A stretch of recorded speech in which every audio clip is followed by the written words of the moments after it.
Hello students, আজি লৈ আহিছো লখিমপুৰ ডিস্ট্ৰিক্টত হৈ যোৱা এছএছ সেকেন্ড ইয়াৰৰ হাফ ইয়াৰলি এক্সামৰ পলিটিকেল সায়েন্সৰ কুৱেশ্যন পেপাৰখন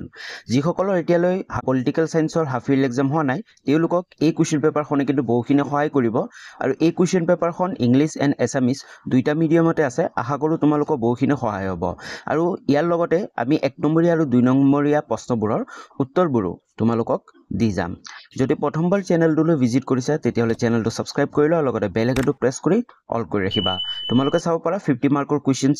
50 মাৰ্কৰ হৈছিল এক্সামটো তো ফাৰ্স্ট আমি কি কৰিম কোৱেশ্চনছবোৰ পঢ়ি লম তাৰ পিছত আমি ইয়াৰ এনসাৰবোৰ আলোচনা কৰিম তো ফাৰ্স্ট কোৱেশ্চন আছিল শৰ্ট কোৱেশ্চন 1 নম্বৰীয়া who was the first secretary general of the United Nations অসমীয়াত ৰাষ্ট্ৰসংঘৰ প্ৰথম গৰাকী সচিব প্ৰধান কোন আছিল question number B write the full form of WTO WTOৰ ফুল ফৰ্মটো সম্পূৰ্ণ ৰূপটো লিখিব দিছে Question number C to আছিল the Cuban Missile Crisis occurred in dash fill in the blanks Cuba ক্ষেপণাস্ত্ৰ সংকট তেজ চনত হৈছিল এতিয়া আমাৰ ইয়াতে চনটো লিখিব লাগে খালি ঠাই তাৰপিছত question number D to আছিল who initiated political and economical reforms in the Soviet Union Soviet ইউনিয়নত ৰাজনৈতিক আৰু অৰ্থনৈতিক সংস্কাৰ কোনে আৰম্ভ কৰিছিল এই কোৱেশ্চনবোৰ গুটেবোৰে মই অলৰেডি আলোচনা কৰি থৈ দিছিলো পলিটিকেল সায়েন্সত যেতিয়া আমি সিৰিজ ষ্টাৰ্ট কৰিছিলো তাত কিন্তু গুটেকিটা প্ৰশ্নৰ উত্তৰ আমি আলোচনা কৰিছিলো আৰু লখিমপুৰ ডিস্ট্ৰিক্টত গুটেকিটা প্ৰশ্ন কিন্তু কমন পৰিছে কোৱেশ্চন নম্বৰ ই টু আছিল where was the first SAARC summit held SAARCৰ প্ৰথম শীৰ্ষ সন্মিলন কোন অনুষ্ঠিত হৈছিল আৰু এই গুটেকিটা প্ৰশ্ন কিন্তু এছএছ ফাইনালতো ৰিপিট হৈছে আৰু এছএছ ফাইনালতো আহি থাকে তেতিয়া আমি উত্তৰবোৰ আলোচনা কৰো কোৱেশ্চন First question to আছিল who was the first secretary general of the United Nation ৰাষ্ট্ৰসংঘৰ প্ৰথম গৰাকী সচিব প্ৰধান কোন আছিল ইয়াৰ এনসাৰটো হৈছে the first secretary general of the United Nation was Trygve Lie তো স্পেলিংটো চাবা Trygve Lie from Norway তে কোন দেশৰ পৰা আছিল নৰৱেৰ পৰা আছিল তো ৰাষ্ট্ৰসংঘৰ প্ৰথম গৰাকী সচিব প্ৰধান আছিল নৰৱে Trygve Lie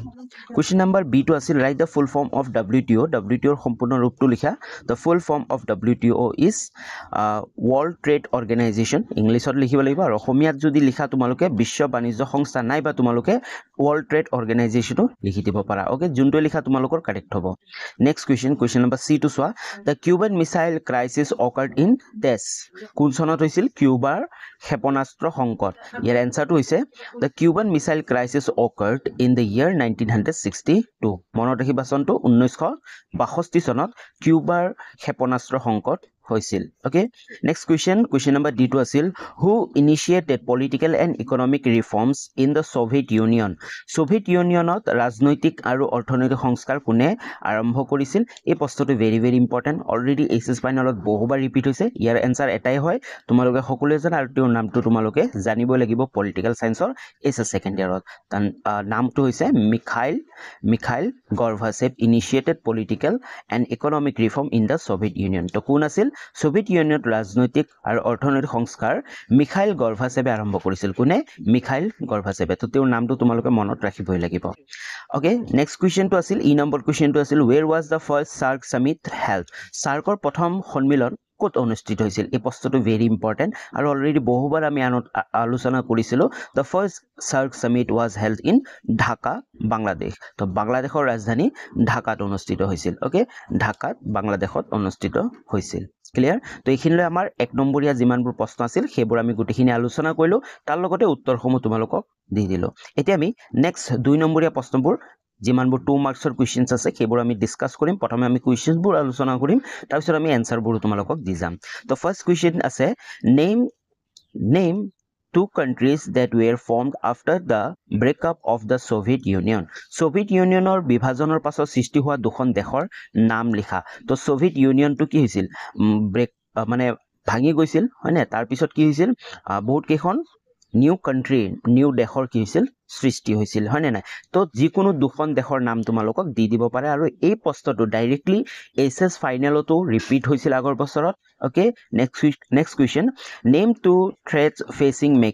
মেনকাইণ্ড মানৱ জাতিয়ে সন্মুখীন হোৱা দুটা ভাবুকি উল্লেখ কৰা এই প্ৰশ্নটো ইম্পৰ্টেন্ট কোৱেশ্চন নম্বৰ সি টু আছিল the 1962 border conflict between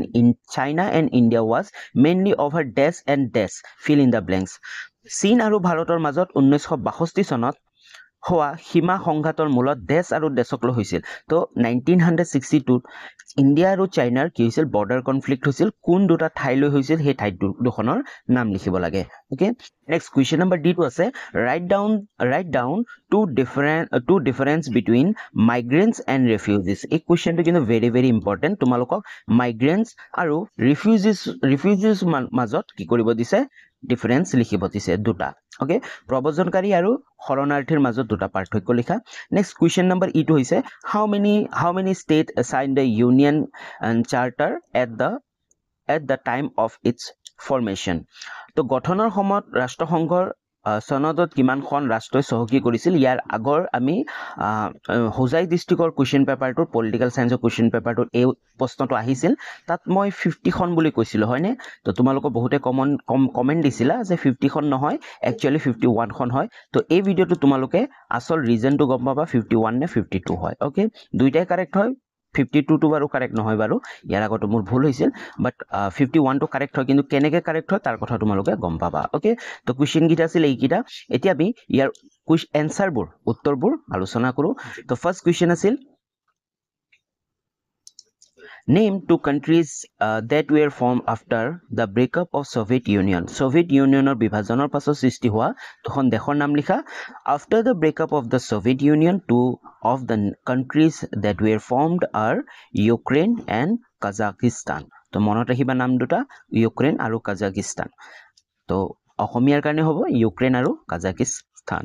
next কুৱেশ্যনটো আছিল বি নম্বৰ কুৱেশ্যনটো আছিল নেম টু থ্ৰেটছ ফেচিং মেনকাইণ্ড মানৱ জাতিয়ে সন্মুখীন হোৱা দুটা ভাবুকিৰ উল্লেখ কৰা এই কুৱেশ্যনটো কিন্তু এছএছ ফাইনেলতো ৰিপিট হৈছিল ইয়াৰ এনসাৰটো চোৱা পভাৰ্টি এণ্ড টেৰৰিজম তো কি হয় দৰিদ্ৰতা আৰু সন্ত্ৰাসবাদ এই দুটা হ'ল সমস্যা যি সমস্যা মানৱ জাতিয়ে মেনকাইণ্ডে কি কৰি আছে ফেচ কৰি আছে okay Next question number C to Swa. The 1962 border conflict between China and India was mainly over Des and Des.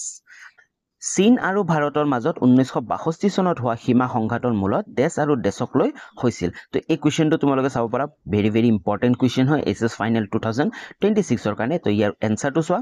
The 1962 border conflict between China and India was mainly over Arunachal Pradesh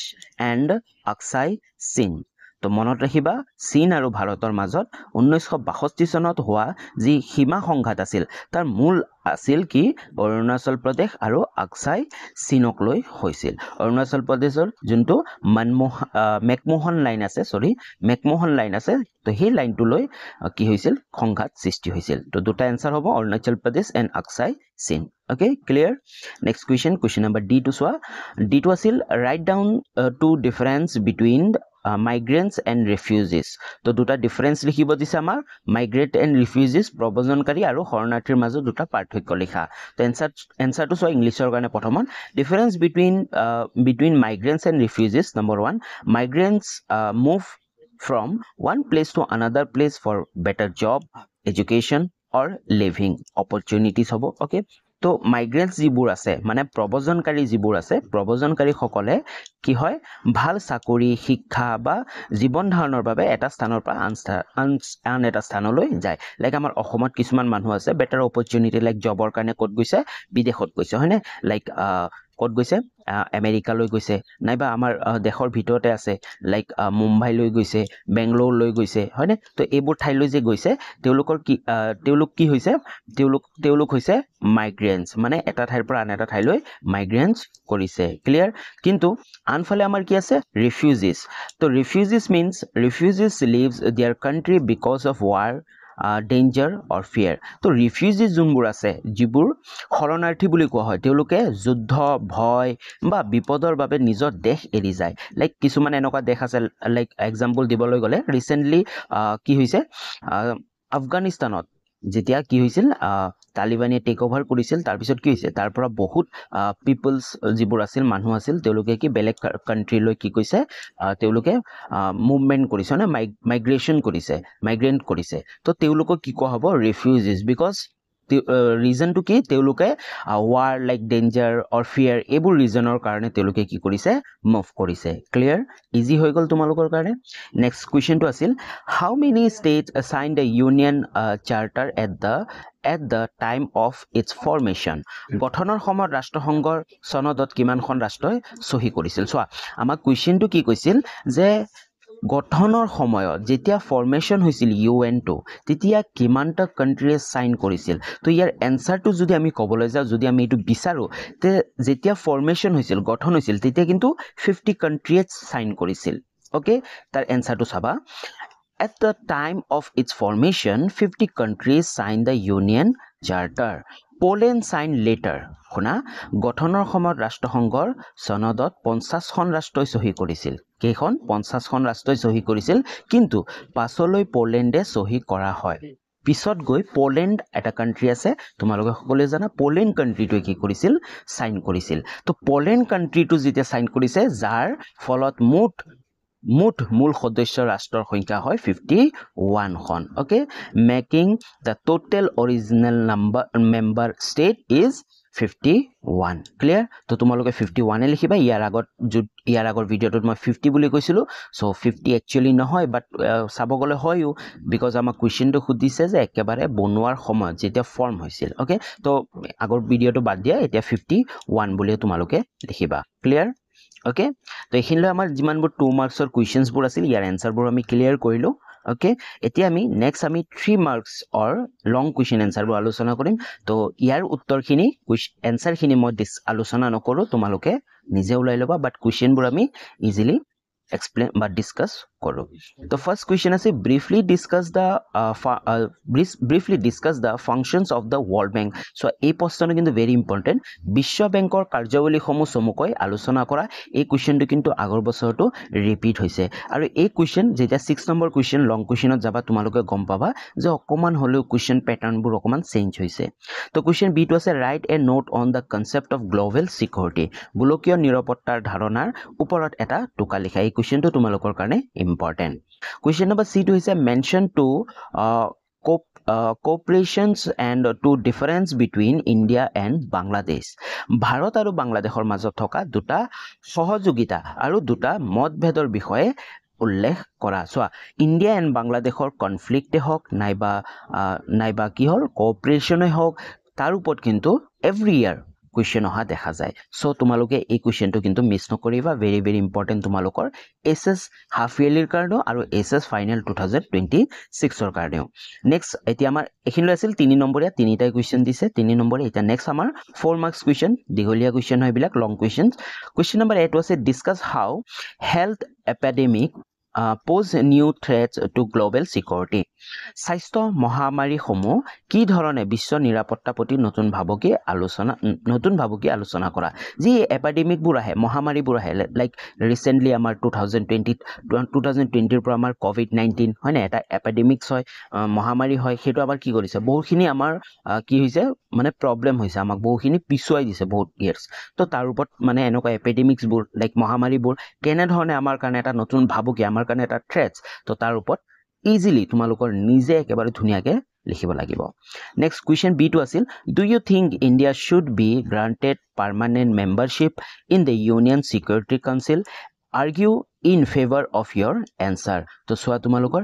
এই বছৰ কিন্তু তোমালোকৰ এনেকুৱা কোৱেশ্চনছবোৰ আহিব যত তোমালোকে নিজৰ অপিনিয়নছবোৰ দিব লাগিব বুজি পাইছা সোয়া ভাৰতক ৰাষ্ট্ৰসংঘৰ নিৰাপত্তা পৰিষদ স্থায়ী সদস্য পদ প্ৰদান কৰিব লাগে বুলি ভাবানে তোমাৰ উত্তৰৰ সাপেক্ষে যুক্তি দাঙি ধৰা ওকে ক্লিয়াৰ তো এনেকুৱা ধৰণৰ প্ৰশ্ন আহিব সো বি প্ৰিপেয়াৰ তো এখিনলৈ আছিল আমাৰ যি পাৰ্ট এ আছে পলিটিক্যাল সায়েন্সৰ পাৰ্ট এৰ কোৱেশ্চন এনসাৰবোৰ লখিমপুৰ ডিস্ট্ৰিক্টৰ ইয়াৰ পিছত পাৰ্ট বিৰ যিমানখন কোৱেশ্চনছবোৰ আছে হেতু আমি নেক্সট ভিডিও মানে অলৰেডি বহুত ডাঙৰ হৈ যাব ভিডিওটো লং হৈ যাব তো নেক্সট ভিডিওত আমি ডিসকাস কৰিম আৰু নেক্সট ভিডিও লিংক আমাৰ এই ভিডিওটো ডেসক্ৰিপচনতে থাকিব আৰু এই ভিডিওটো ডেসক্ৰিপচনত আমাৰ WhatsApp চেনেলৰ লিংক আছে তো আশা কৰো তোমালোকে WhatsApp চেনেলত জয়েন হৈ লবা আৰু নতুন ভিডিওবোৰ আপডেট সমূহ পাই থাকিবা তো আজিলৈ ইমানখিনি আছিল যদি ভিডিওটো ভাল লাগিল তেতিয়া হলে এটা লাইক কৰি দিয়া কমেন্ট কৰি দিয়া আৰু চেনেলটো সাবস্ক্ৰাইব কৰি দিয়া পুনৰ লগ পাম নতুন এটা ভিডিও লৈ তেতিয়ালৈ বাই বাই